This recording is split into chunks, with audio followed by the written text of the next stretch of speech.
Hey guys, Dora here and welcome back to my channel, or if you're new here, welcome.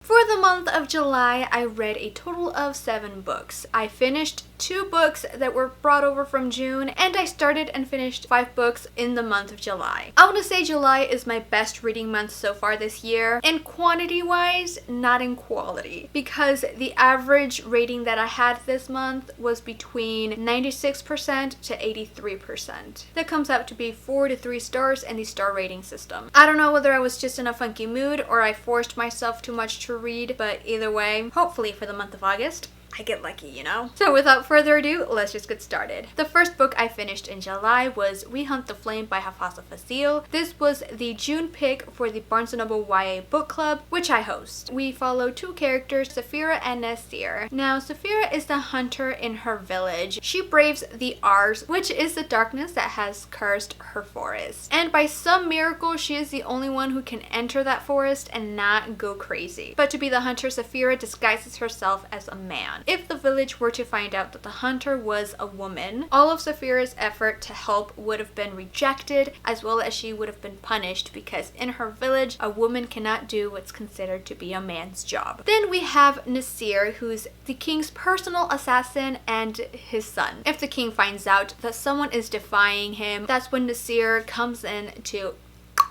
You know what I mean? Nasir is a troubled soul. If his father were to find out that Nasir is showing compassion, then Nasir would be punished in the most brutal of ways. So when the hunter, aka Saphira, is chosen to embark on a journey to not only find an artifact that can bring back magic to their kingdom and destroy the Ars, the king sends Nasir to kill the hunter and retrieve that artifact. While their journey unfolds, both Saphira and Nasir find out that an ancient evil is waking up, and the prize they seek can be the greatest threat they have ever seen. My favorite quote from this book is, "Be as victorious as the name I have given you, and bring the desert to its knees." Ugh, that's word porn right there, man. I gave this an 86%. The beginning was a bit slow for me, and I honestly don't remember nothing from it. It didn't start to pick up for me until like halfway through the book, so the second half was when all the action started happening. I loved the badassery that is this book, all the action, all of the character development, especially Nasir's and Saphira's relationship. Though the hate to love trope is one I'm really over, it was still fun to read in this book. One of the things that really bothered me in this book was just the world building. It wasn't easy for me to picture. I know it has a map, but even while looking at that map, I felt like I couldn't see this world. I just couldn't picture it in my mind. So I don't know whether that was my own mood or the author just made the world building a little complicated. I feel like it was mostly me though. It was probably that my mind wasn't in the mood to read a fantasy book at the time, and I was just forcing myself to read this book to finish it for the book club. But other than that, I really enjoyed the characters. I love Saphira and Nasir's relationship. They're my OTP. Though Nasir is my book boyfriend, I will share him with Saphira. And I told this to one of my co-workers. We Hunt the Flame is definitely a book I would have picked up on my own in a few months, but because I was the host for the Barnes & Noble book club, I had to read it right away. The next book I read was Clockwork Angel by Cassandra Clare. I gave this book a 99%. This was a reread for me, so obviously I didn't change the rating. I think I actually knocked 1% down. You've heard me talk about this book in my channel. In the Shadowhunter world, we follow Gemwell and Tessa. Tessa goes to London to visit her brother, but her brother has disappeared and Tessa is kidnapped by the Dark Sisters. After Tessa is rescued by Will, Gem, and all of the other Shadowhunters, they band together to find Tessa's brother, and while doing so, they find out that there is an organization that wants to end the Shadowhunters. I absolutely loved it. The Infernal Devices is my favorite series in the Shadowhunter world. I will always be Team Gem. It was fun to go into this world again. I loved all the banter between the characters. Though the reason why I knocked off 1 point was because Will feels that he needs to push people away by being an asshole. Other than that, I absolutely adored it. I loved the characters, I loved the world, and even though I saw every twist and plot point coming, I still enjoyed it as if I was reading it for the first time. And my favorite quote is, "One must always be careful of books and what is inside them, for words have the power to change us." Next, I have Girl in the Blue Coat by Monica Hesse. This book is set in World War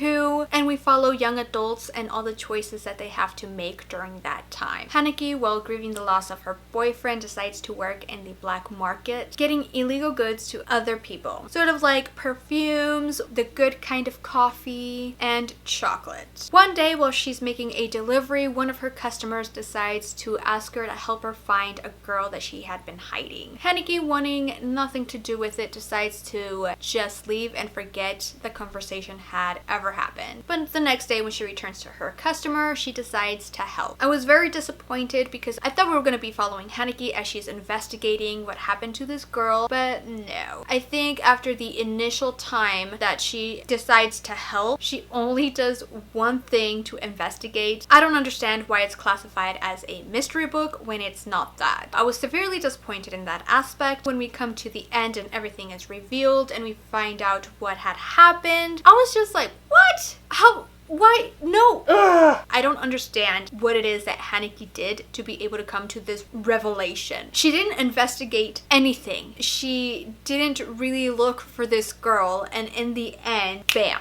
She knows exactly what happened. But even though I was still disappointed, I did feel for the characters. Every single one of them had their own guilt, had their own pain, their own story, and their own reason for hiding and wanting to fight back. I feel like if somebody would have handed me this book and said, this book is about a group of young adults who want to rebel against a war, and each and every single one of them has a purpose to rebel, I would have enjoyed it if it was described to me like that. But it was described to me as a good mystery book, and because I view it as a mystery book, I don't see it as such, and that's why I was disappointed. So after saying all of this, I decided to give this book an 80%, so I guess I lied at the start of this video. It's from 96 to 80%. So Girl in the Blue Coat was one of the most disappointing reads I read this month, and I honestly didn't find a quote that I really liked at all, which says something about the writing as well, I guess. Next, I have Harry Potter and the Order of the Phoenix by J.K. Rowling. I'm not gonna tell you what Harry Potter is about because I'm pretty sure you know. If you didn't read the books, I'm pretty sure you watched the movies, and if you haven't done either, just go to Goodreads. They'll have a description of it. I'm one of those that watched the movies first. I didn't read the series until I was 21. This book is 800 pages long. First 600 pages is just with Umbridge and saying how much we hate her, and the Ministry just trying to make it seem like Voldemort's not back. So I'm just like, okay. But the action didn't really start until the gang goes to the Ministry of Magic. All in all, I enjoyed the book. That's why I decided to give it a 95%. Next, I have This Savage Song by Victoria Schwab. I gave this book a 96%. We follow Kate Harker, who is human but wants to prove that she's as ruthless as her father. And after 5 years and 6 boarding schools, she finally gets the chance to get home and prove herself to her father. And we also have August Flynn, who is a monster and wants to be human. But he is one of the most feared monsters, and he can take your soul with just one song. He's one of the most dangerous monsters that's overrunning the city. The cities are divided and they're crumbling, and for some reason, Kate and August are the only ones who can see both sides, and they're the only ones who can do something about it, but they don't know where to start when they can't tell who's the hero and who's the villain. My favorite quote from this book is, "You wanted to feel alive, right? It doesn't matter if you're a monster or a human. Living hurts." The beginning was a little bit off for me. Even till now, I really can't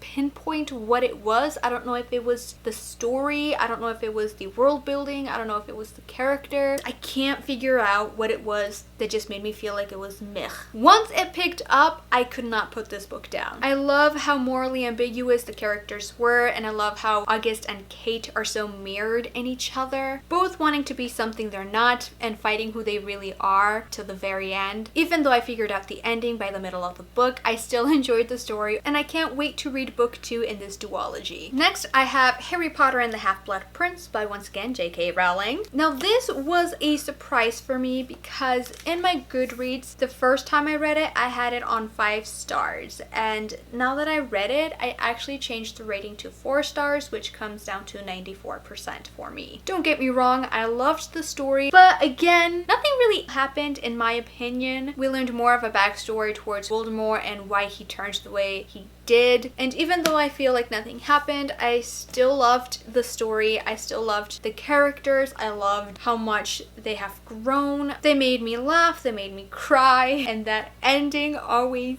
gets me. And the last book I read was Stardust by Neil Gaiman. Boy, do I have thoughts on this. So first, let me tell you what this is about. In this story, we follow Tristan Thorne, and he falls in love with Victoria. Now, Victoria is the most coveted prize. It doesn't say that, but let's call it what it is. She's gorgeous, and any man who lands her hand in marriage is the lucky one, essentially. So one night when Tristan and Victoria are talking, they watch a falling star, and Tristan, wanting to win her hand in marriage, promises to cross the wall and bring her that star. Bound by that promise, Tristan walks through the wall. He finds that the world is dangerous and strange beyond his imagination. The movie is one of my favorite ones. All time favorite. Loved it. I watch it any chance I have. When I started this book, I realized how different it was. They turned the movie into a romance story. So much different than the book. I feel like the book was geared more towards folklore, so I had no idea that the story actually had fairies. It says it in the first chapter, like beyond the wall there's the Fae world, and we know that the Fae are tricksters, okay? And they twist their words and their promises to gain what they want. All the same, with all the differences, I still enjoyed the story, not to the extent of giving it like 100%, so I decided to give it an 83%.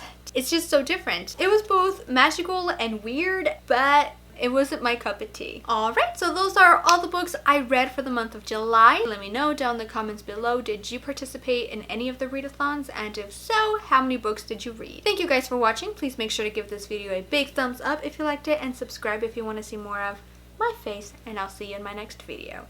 Bye!